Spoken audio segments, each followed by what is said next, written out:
So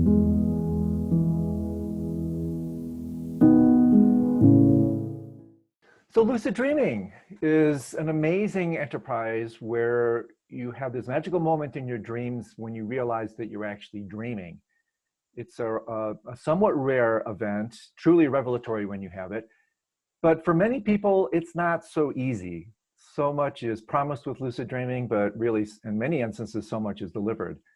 So dreams of light, the profound daytime practice of lucid dreaming, I wrote this book as a way to introduce people to a unique daytime powerful practice is called illusory form, which actually comes from the great wisdom traditions, and when brought to some level of fruition, will lead you to exactly the same insights that you can glean from lucid dreaming altogether. The really cool thing about illusory form is that it is easy.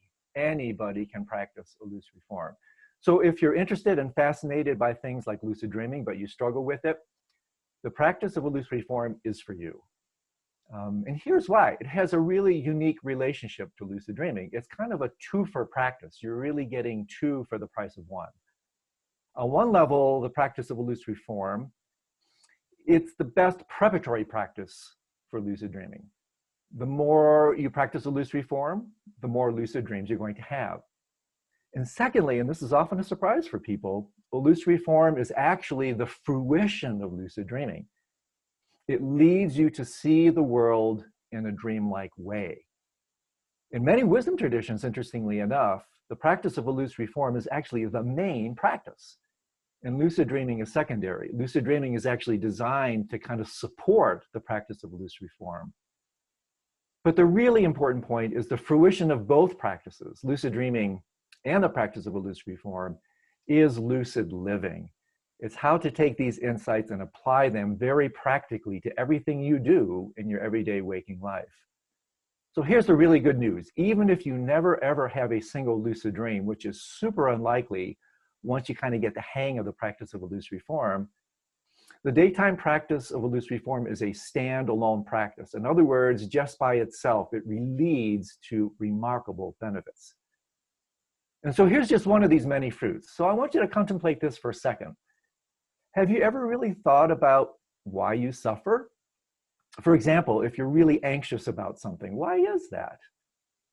Well, if you take a close look, you might realize that it has a lot to do with how solidly, how seriously you're taking the contents of your experience and how real you're making your thoughts and emotions.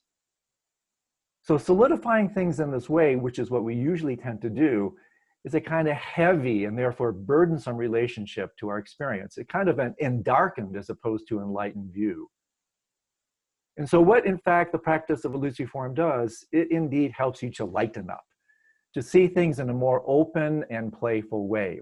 Now, this doesn't mean you still don't take things seriously, but what it does mean is you don't have to take things so literally. Because on one level, you don't take them at all. And here's what I mean by this. Here's, I think, a really compelling analogy for me. So imagine you're driving home from work after a rainstorm, and you come around the corner and you see this jaw-dropping double rainbow. You pull off the side of the road, you get out of your car, and you just kind of gaze and wonder at the beauty of the play of light and space. It wouldn't even cross your mind to say something like, I'm going to grab that sucker, put it in my trunk, and take it home. I'm going to stuff that baby in my pocket and take it back into my house with me. It doesn't even cross your mind.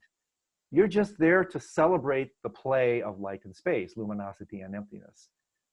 Well, according to the wisdom traditions, this is the way the lucid ones, the awakened ones, relate to everything in a much more open, playful, light way. Believe it or not, you're actually sitting on a rainbow chair right now, looking at a rainbow scene, drinking a rainbow drink, and having rainbow-type thoughts. Rainbow-type thoughts are lighter thoughts, still the kind of same thoughts you have, but they're seen in a profoundly new light. Everything is more open, more free, more playful. Now, it doesn't mean things go away. It just means you see them in a different way. You kind of develop this almost X-ray vision where you see through things, and therefore they still have the necessary effects that they need for you to live your life, but they're not so burdensome or so adversely impactful. So here's the logic behind the practice of illusory form and how it relates to lucid dreaming. In a very real way, what we're doing with this practice, and we'll have a chance to try it, is you're installing a host of these kind of pop-ups throughout the day that will then ping into your unconscious mind at night when you're dreaming, cluing you into the fact that you're actually dreaming. And that will instantly transform a non-lucid dream into a lucid one. And it's also connected to what I love, the great poet Kabir once said, "What is found now is found then." And what this means is that the main reason we're non-lucid to our dreams at night is because we're actually non-lucid to the contents of our experience, to our mind and to our world during the day. And so what the practice of illusory form does, it basically allows you to practice lucidity, where lucidity is a code word for awareness. A lucid dream is an aware dream. And so when you're practicing illusory form during the day, you're exercising the lucidity or the awareness muscle. It just gets stronger. And therefore, that same lucidity, what you're practicing now during the day, it naturally starts to extend into the night, and you start to have more lucid dreams. This is why the practice of illusory form is so fantastic as a preparatory practice for lucid dreaming. So the practice itself comes in three forms: illusory body, illusory speech, and illusory mind. So illusory mind is really just another way to look at meditation. It's a way to kind of lighten up your relationship to your thoughts. Illusory speech is a really fun, playful way to change your relationship to thoughts, I should say, to words and to language. So they're not so burdensome, because really, if you take your thoughts or your words too seriously, they can hurt you, they impact you. And then finally, illusory body is a way to work with and alter our relationship to the solidity of things in the world, to see things more open, more playful, and therefore less burdensome. So of the many, many ways to practice illusory form, here's one in terms of the practice of illusory body. This one comes from the Buddhist tradition. And it may seem almost patronizingly simple, but I invite you to really give it a try and see how it works for you. So let's give it a whirl. What you do here, literally, very simply, is you kind of slow down. You kind of look around, whatever environment you're in, and you say to yourself, almost like a mantra, "This is a dream. This is a dream." Or if you like to phrase it as a question, "Am I dreaming? Am I dreaming?" If you do this for a minute or so and you really kind of mean it, you may notice how this very simple practice actually starts to soften your relationship to your world.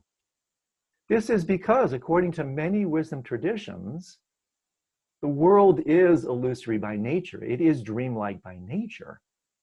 And so when you're doing this practice, you're actually doing a practice that is in harmony or in resonance with the way things really are. So if you really play with this, and I invite you to take a look around the world right now, pause throughout the day.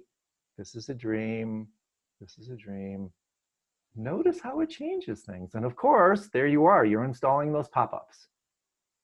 Because you'll start to see during the night when you're dreaming, you'll be asking yourself the same question. This is a dream. And then, of course, in the nighttime dream, pingo. Wow, this really is a dream. And you wake up in the dream and hence you're lucid. So the practice of illusory form, as I wrote about it in this book, Dreams of Light, really explores all three of these aspects of illusory form, and then has kind of an exhaustive, comprehensive look of the support.